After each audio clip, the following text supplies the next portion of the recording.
ನಿತ್ವಾ ಚಂಡಮಾರುತ ಪರಿಣಾಮದಿಂದ ಬೆಂಗಳೂರಿನಲ್ಲಿ ಶನಿವಾರ ಮೋಡ ಕವಿದ ಆಕಾಶ, ತೀವ್ರ ಚಳಿಯ ವಾತಾವರಣ ಕಂಡುಬಂದಿತ್ತು.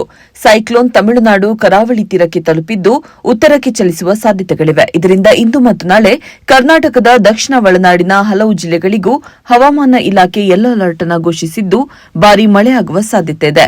ಬೆಂಗಳೂರು ಮತ್ತು ಸುತ್ತಮುತ್ತಲಿನ ಪ್ರದೇಶಗಳಲ್ಲಿ ಮುಂದಿನ 24 ಗಂಟೆಗಳವರೆಗೆ ಸಾಮಾನ್ಯವಾಗಿ ಮೋಡ ಕವಿದ ವಾತಾವರಣ ಇರಲಿದ್ದು ಹಗುರದಿಂದ ಮಧ್ಯಮ ಗುಡುಗು ಸಹಿತ ಮಳೆಯಾಗುವ ಸಾಧ್ಯತೆ ಇದೆ. ಕೆಲವು ಪ್ರದೇಶಗಳಲ್ಲಿ ಬೆಳಗಿನ ಜಾವ ಮಂಜು ಬೀಳುವ ಸಾಧ್ಯತೆ ಇದೆ. ಗರಿಷ್ಠ ಮತ್ತು ಕನಿಷ್ಠ ತಾಪಮಾನ ಕ್ರಮವಾಗಿ 25 ಡಿಗ್ರಿ ಸೆಲ್ಸಿಯಸ್ ಮತ್ತು 16 ಡಿಗ್ರಿ ಸೆಲ್ಸಿಯಸ್ ಇರುವ ಸಾಧ್ಯತೆ ಇದೆ.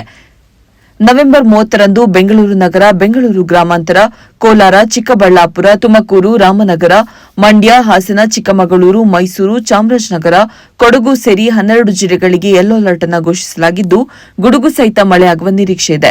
ಹಾಗೆಯೇ ಕರಾವಳಿ ಜಿಲ್ಲೆಗಳಲ್ಲಿ ಹಗುರ ಮಳೆ ಸಾಧ್ಯತೆ ಇದೆ.